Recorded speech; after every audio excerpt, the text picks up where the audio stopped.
Hey, what's up? This is Brendan from Counterparts. You're watching WSR.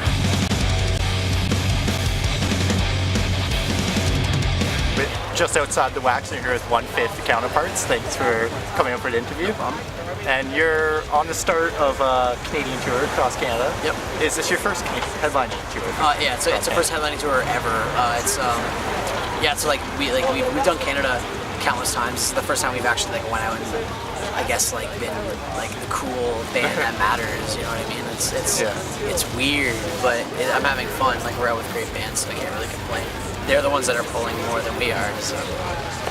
Is there any difference? Because you said you've gone across Canada before. Is there a difference from being the headliner this time? Do you find? You just there's just more waiting around. Kinda. You just have to you get the sound check, which is cool. But other than that, you just kind of wait around all night and then wait, and then you're the last band to go on, and then it's kind of when you're done, the show is done. That's really the only difference, I guess. I mean, we still pretty much play the same amount of songs. We don't really do anything differently. We show up a little earlier than usual because we have to. But other than that, it's the exact same pretty much. And then after you end the Canadian leg in Vancouver and Victoria, you're off to the States. Yep. Yeah. Is there any difference from bands or venues or anything that you find in the States compared to Canada?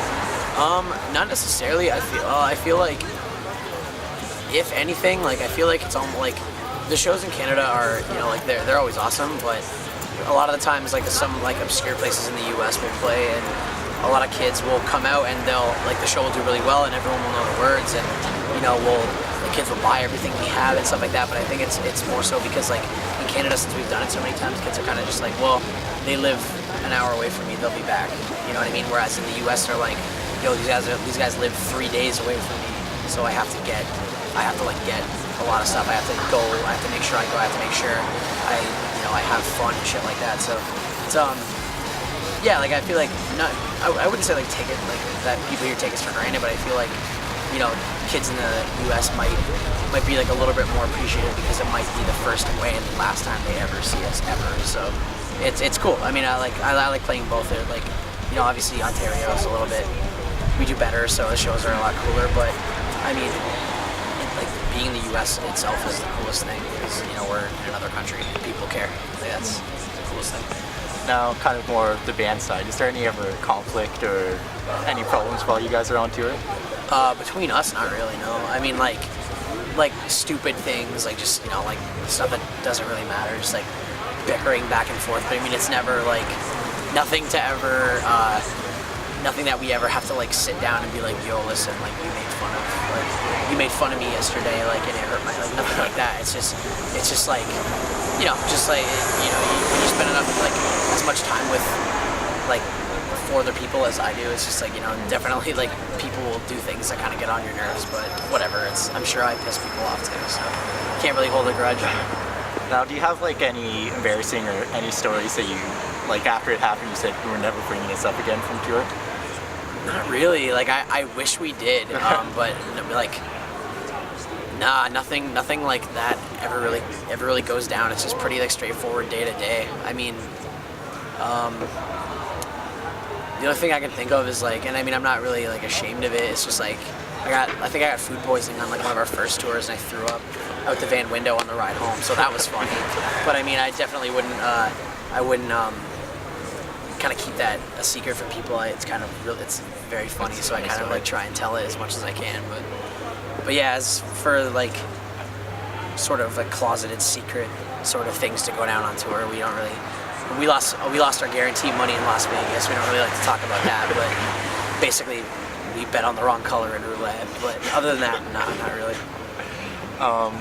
Just about a year ago, just last spring, you switched over to Victory Records. Yep. On the release of your next album. What brought on that, and what things have that changed within the band? As far as the band goes, nothing's really changed. But with what brought it on is I guess they we toured with a bunch of Victory bands, and our booking agent was is Bailey, and he plays in Gravemaker, who are on Victory.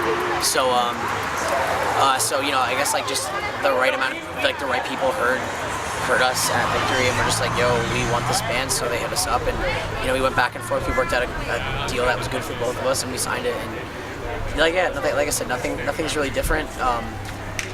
it's just easier to be in a band now because like we have someone paying for recordings and paying for stuff like that, so that's cool. But I mean, as far as like actually like count like on our side of things, everything's the exact same. Like, there's no difference. And one last question: what can we expect to see from you guys, or what can you tell us that will be coming in the near future for Counterparts? Off the top of my head, nothing really. We have a bunch of time off. We're gonna be like writing new songs and stuff like that. And I mean, we're looking to try and get into a studio in January, February, like maybe like early 2013. So yeah, and then I mean that would probably come out maybe not a year from now, but like just a little under. Mm-hmm. But yeah, I mean it's gonna be another Counterparts record. We have a bunch of new songs already that we're working on, and they're just like how we've always been. Just like everything that we do is just like a cooler version of what we already did like 3 years ago. So. All right. Well, thanks for your time and thanks for the interview. No problem.